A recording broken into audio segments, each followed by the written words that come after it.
This podcast may contain adult language, adult situations, spoilers, and some brief nudity, so parental guidance is suggested. We have such sights to show you. After about 5 minutes of this movie, you're gonna wish you had 10 beers. Human sacrifice, dogs and cats living together, mass hysteria. So, what would you little maniacs like to do first? Hi, I'm Chucky. Wanna play? Oh, well. La-di-da, la-di-da, la-la, yeah. Welcome back to the Cinema Recall Podcast. Hello and welcome to Random Thoughts of a Movie Insomniac. I am the Vern. Thank you very much for joining me as I go through some movies that I saw recently. Before I get into my main reviews, I was over at Half Price Books and I picked up some movies on sale and I'm just trying to share them with you really quickly. First up, I got Do the Right Thing, Spike Lee's masterpiece, an American masterpiece for sure, with Danny Aiello, John Turturro, Ozzie Davis, and it's all about the day in the life of this community during the hottest day of the year, and racial tensions flourish. I love this movie, and I put this disc up mainly because it has like the original commentary from like Lee, and I think Ernest Dickinson and Joy Lee, but also has another commentary from Spike Lee that's not available in other editions. And this one also features a lot of the same stuff in the Criterion edition, except for one thing. It does not feature the awesome song from Public Enemy, Fight the Power. And I'm upset that this one does not include it. And maybe, I don't know if Universal did not get the rights to do the song. So I may have to pick up the other 4K of the Criterion just to get all the features. But it was on sale and I don't own this movie. And it's a classic. So yeah, do the right thing. I think that every school should be teaching this movie for sure. All right, next up. And I can't believe I don't own this, but it's Superman. Richard Donner's original Superman. I know I still got the ticket on there. I probably should remove that. But yeah, Superman is absolutely just a wonderful movie. Still got the original snap case here, which is fun. This one has the commentary from Richard Donner, and I think it is, Tom Mankiewicz, I think his name is. So very cool. A lot of special features, documentaries, and plus it's a good one to own. Christopher Reeve, Margaret Kidder, Marlon Brando, Gene Hackman. I mean, for me, Superman is probably the best superhero movie out there. I was raised on Batman, Tim Burton's Batman, and I love that very much. Justice here. Yeah, I love Tim Burton's Batman very much, but I think this was a masterpiece. I think what James Gunn did with this remake is a noble effort, but James Gunn is trying to make his Superman be just a little bit too goofy.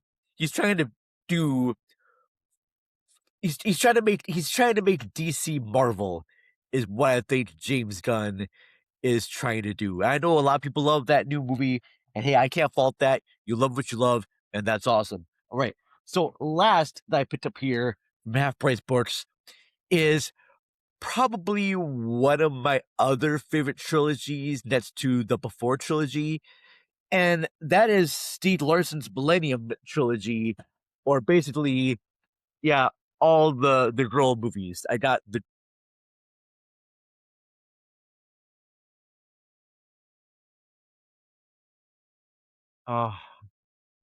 wait, sorry about that. So yeah, Girl with the Dragon Tattoo, and I got The Girl Who Played with Fire, and then The Girl Who Kicked the Hornet's Nest. And this is the story about Lisbeth Salander. She's a hacker, and this reporter, I think Nile Twist. I'm not quite sure. I forgot already. But these movies are great. And look, I love Fincher's version of the Girl with the Dragon Tattoo. I think Fincher did a great job with his adaptation. But for me, I'm always gonna pick this one. I mean, yeah, Numero Pace is for me Lisbeth Salander.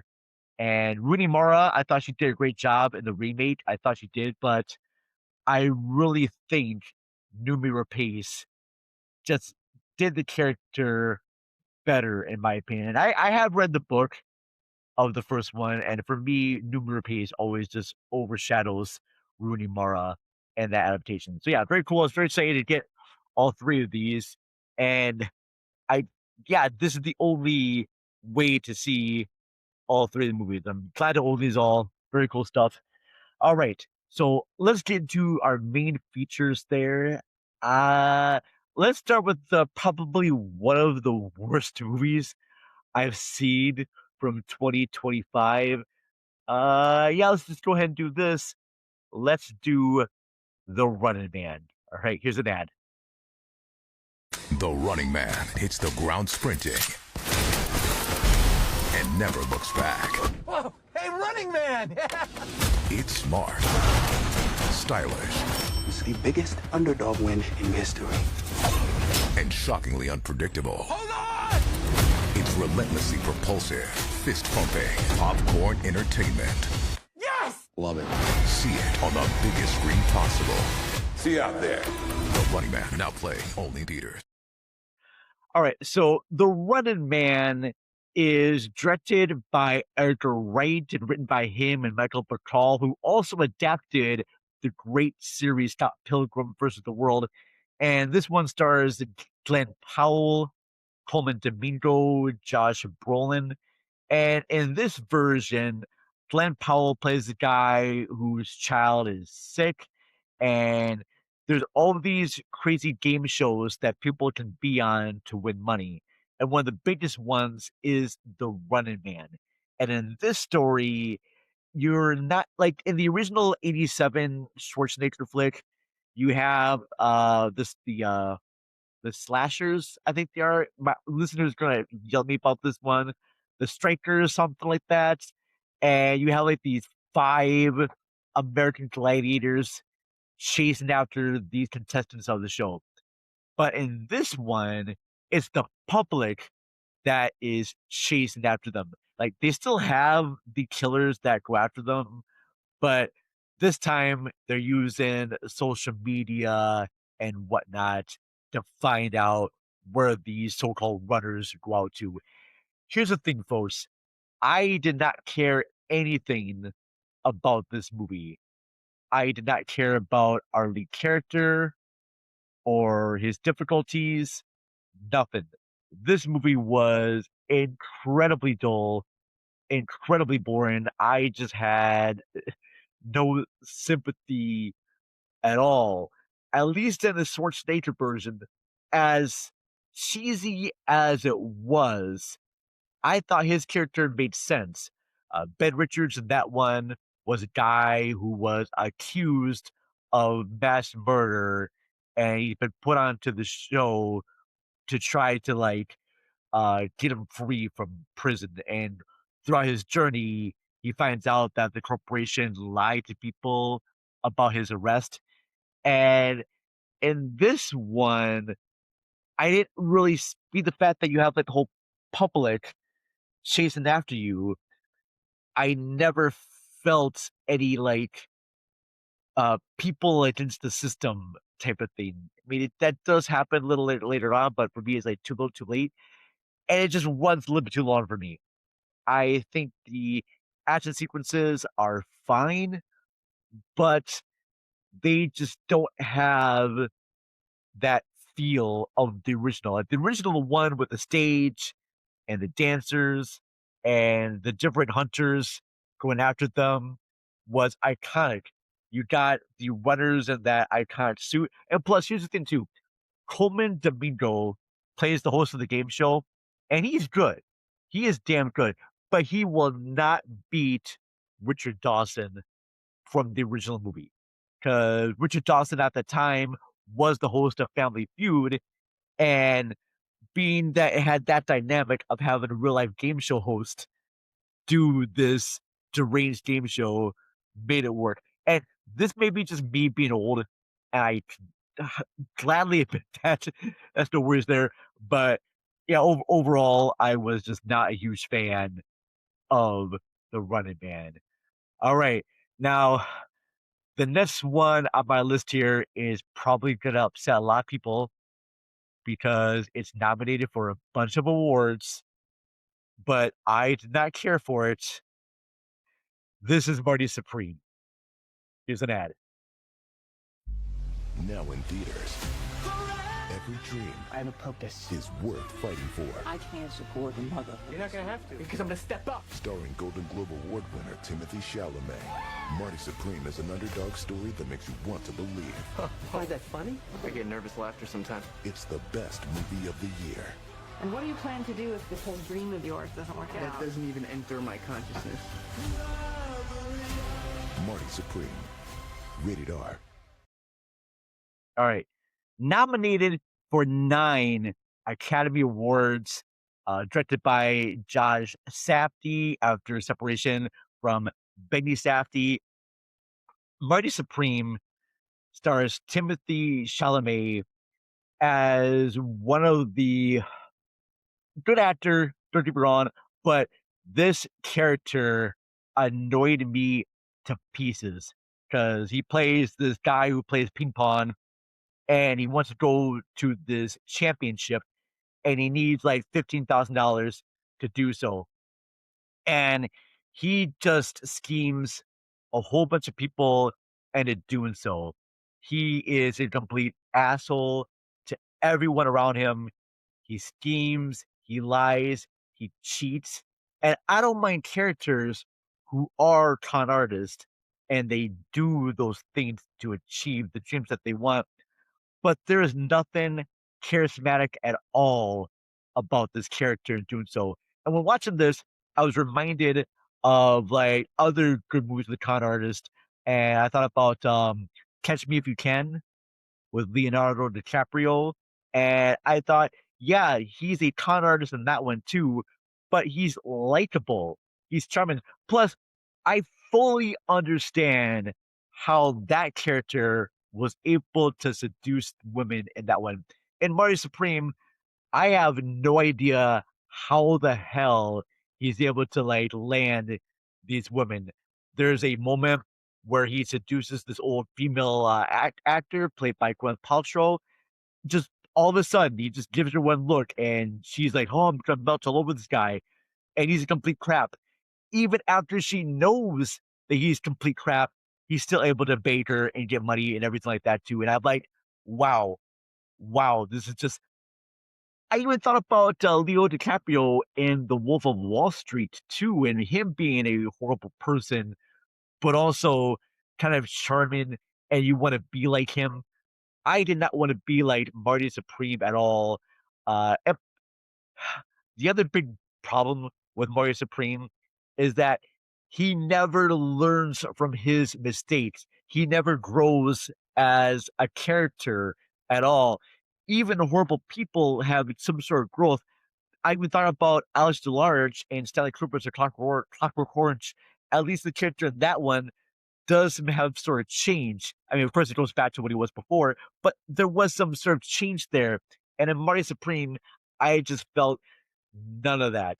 I do not understand why this is up for so many Oscars, especially Best Original Screenplay. Give me a fucking break with that. I do not understand that at all. Is it shot well? Yeah, it's shot well. I can see for like actors involved with it. Yeah, I'm not gonna look for her name, but the girl who played Marty's girlfriend in this, I thought she was a better actor than Timothy Chalamet, and I don't think she is even being nominated. So I think I'm more irritated at the fact that this has over 9 nominations. And what really pissed me off more is the fact that Adam Sandler, who I thought did a better job in a Josh Safdie movie, although it was Josh Safdie and Benny Safdie and Uncut Gems. And I just want to play just a small clip from Adam Sandler because I thought he was even a better actor than Timothy Chalamet. So here's a small clip of Uncut Gems.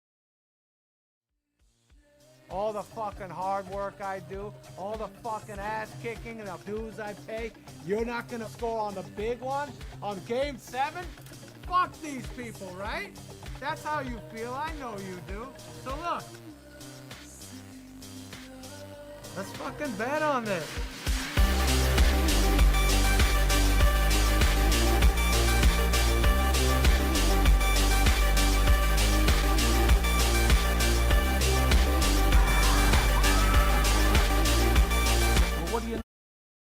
So yeah, so I just want to play just a quick little preview of that. I thought Adam Sandler just did an amazing job, and maybe that's a problem. I think once Benny Safdie and Safdie want to make movies separately, it doesn't work out that well because Benny Safdie also did the Smashing Machine with Dwayne the Rock Johnson and Emily Blunt.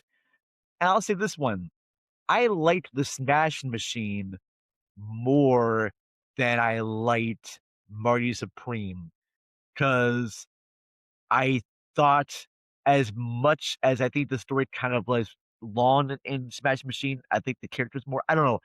Overall, I was not as annoyed with the Smash Machine as I was Marty Supreme. So hey, sorry folks, did not care for Marty Supreme one bit. Moving on.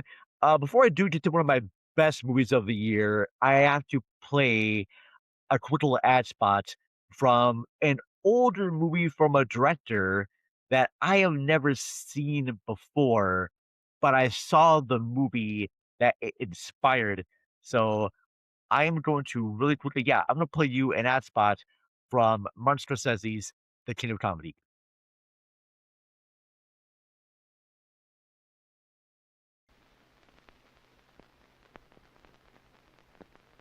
And I'm thinking as I'm sitting here now, well, maybe this is my big break. This is my big chance. You know what I mean? You don't just walk onto a network show without experience. Now, I know it's an old hackneyed expression, but it happens to be the truth. You've got to start at the bottom. I know. That's where I am, at the bottom. That's a perfect place to start.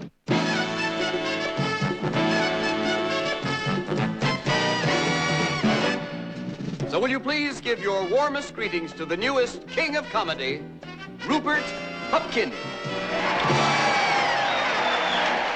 His name is Rupert Pupkin. He lives in a world of make-believe. Oh, Jerry, I love this guy. Always coming up with these great lines. I love him. I love him. Nobody can remember his name. Mr. Pipkin. Mr. Pupnik. Mr. Puffer. Rupert. Pupkin, Pupkin. But by 11:30 tonight, the whole world will know that Rupert Pupkin is the new king of comedy. Robert De Niro, Jerry Lewis, in a Martin Scorsese picture, the king of comedy.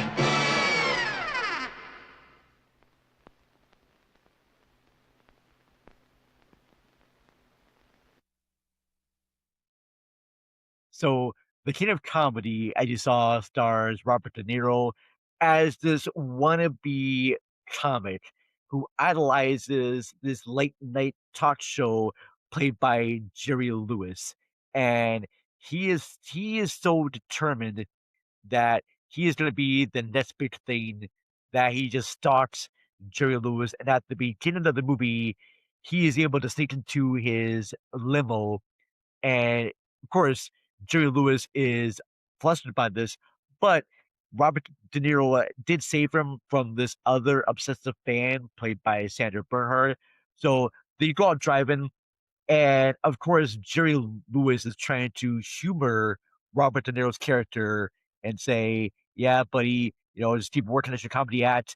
And he says to him, "Hey, if you have an act, send it to my producer, and she'll look at it." So he does send it to the producers. They do not take him, but this character does not take no for an answer. And so what he does, that him and Shannon Bernhardt's character, they kidnap Jerry Lewis's character and they hold him hostage. And they say that if he doesn't get his spot on late night TV, he's gonna shoot him. And that's it. That's the movie. And I saw the movie that it inspired, which of course was Todd Phillips' The Joker. And it's weird because Robert De Niro is in that one. Robert De Niro plays the TV talk show host that Joaquin Phoenix idolizes in Joker. And it was kind of fun to see kind of like the original version of it, where you have Robert De Niro as the Arthur Fleck character. And I like to watch it for that. I like watching movies that inspire other movies and you get to see the connections between them. So that was it, really. I got a chance to see the King of Comedy, which is a Martin Scorsese picture earlier on that I have not really seen before. I've seen clips of Robert De Niro talking to that big wall of painted audience. I know I've seen that before. I know I've saw other clips, but I never actually watched the movie full. And it's good. I think the ending pissed me off, but I think it's supposed to kind of like piss you off in a way, and it's a little bit scary. This is a movie I could almost see being remade, especially in the age of social media. I think they could do something fun with that. But yeah, overall, that was a fun one. Kingdom Comedy, I do recommend it. I think it's still playing on the Criterion channel, but it might be left there for now. I don't know.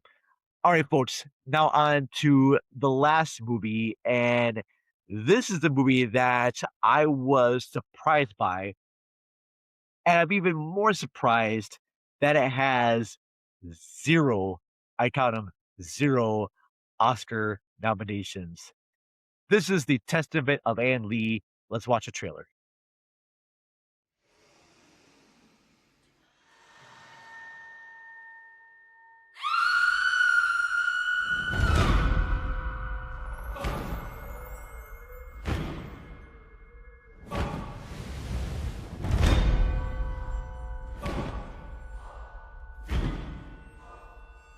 The time is near at hand.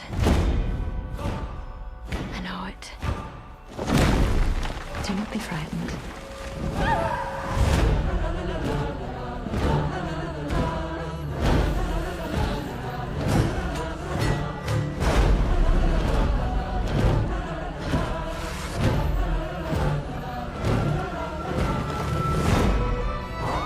All of us have suffered on our journey.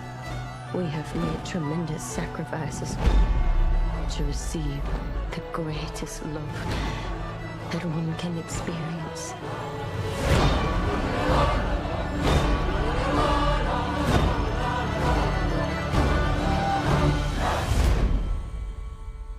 Legend has it, this is what happened to Anne Lee.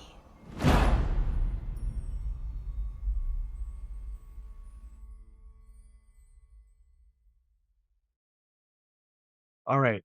The Testament of Anne Lee has Amanda Seyfried and one of the best performances of the year. It's great too because she was also in The Housemaid, and she has great comedic chops in that movie.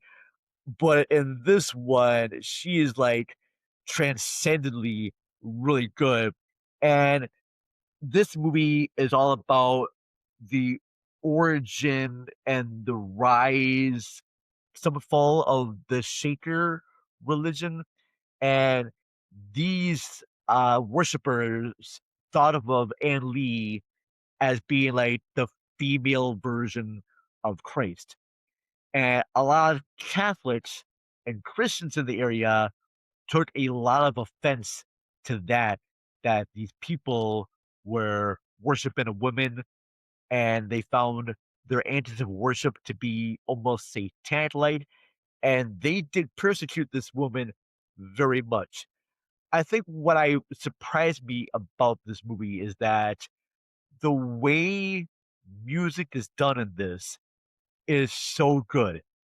There are dance sequences that I think kind of like rival, and they kind of remind me of Luca Guadagnino's Suspiria, the dancing in that, as well as Gaspar Noé's climax. And the way the camera moves in tune with the dancers is really good. And plus, the songs that are used, they are using like traditional hymns from back in the time and putting it to music. It is great. The only thing I don't necessarily agree with our main character, because the main character kind of started this religion because she was disgusted seeing her parents have sex. And hey, don't get me wrong, I would be disgusted too if I saw my parents have sex as much as I love them. So she starts this religion to, I guess, protest about that. And every one of her followers are celibate. That means they just cannot have sex at all. That's something I don't agree with.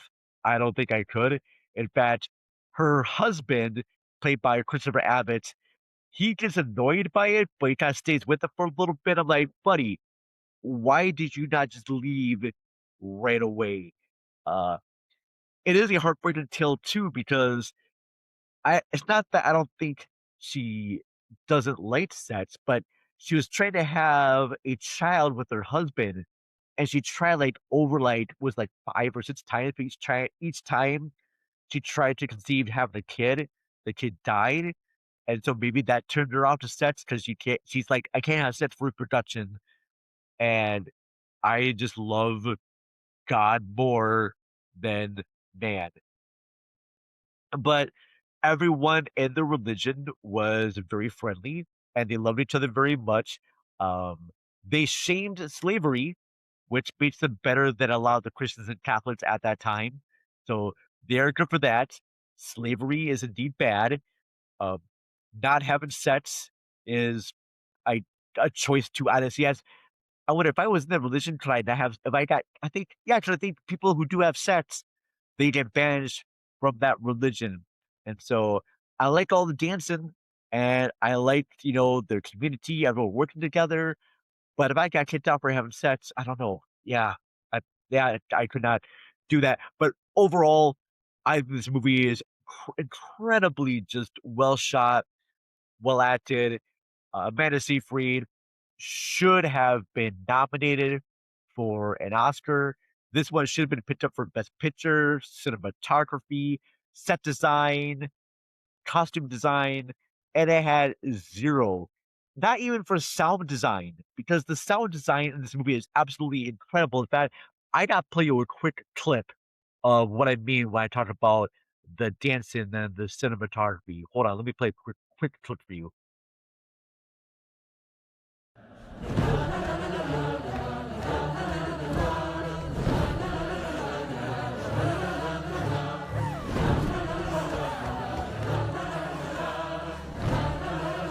There, she caught the eye of a man of the same faith, Abraham, a blacksmith like her father.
And yeah, as you can see in that clip, just the way the camera moves with the other dancers and everyone had to be on the same wavelength is really good.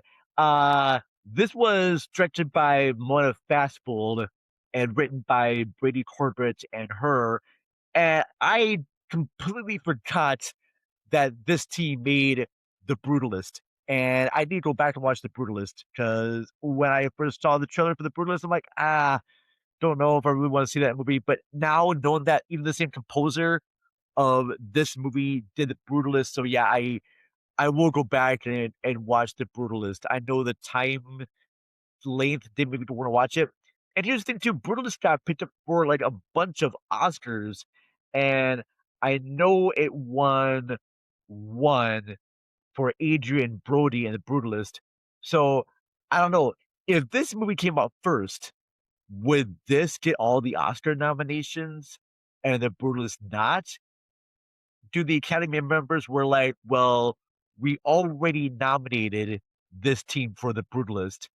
it would be unfair to nominate them for the Testament of Van Lee. I don't know. It is kind of fascinating, but yeah, I still say check it out. Maybe the Oscars are not a perfect system. They are not. I just worry that a lot of people are gonna miss out on this movie because it's really good. But yeah, go check it out. Try and watch it on the biggest screen you can. And here's a movie where I don't necessarily agree with the main character and all of their choices and things, but I like her more than I like the character in Marty Supreme. I know maybe I'm not supposed to like the character, but the movie wants me to like him. They want me to root for him. I didn't want to root for him at all. Testament Van Lee, I wanted to root for her. I wanted her to get what she wanted there for sure. Wow. I will be giving you my full list of Oscar winner predictions, Oscar nominee predictions in a later episode. I know that for sure. But yeah, we come together right now. Thank you very much for joining me for this small little random thoughts of a movie Insomniac. I had a lot of fun doing this. And yeah, there's gonna be some new shows happening here at Cinema Recall, so stay tuned for that. Yeah, that's it right now. Thank you all very much. Oh, fuck ice. I gotta do that every episode. Fuck ice. I live in Minnesota, and I'm gonna say right now, fuck ice. Ice just needs to go away. All right, go away. Yo, yeah. Fuck you, Trump. Fuck you, Christy Nome. Uh, yeah, that's it. All right. Love you all very much, and I will talk to you soon. Ladies, everybody. Love you very much. Goodbye. Oh, first time watching this show, please subscribe, like, do the things that you do with shows and podcasts. Love you all. Goodbye.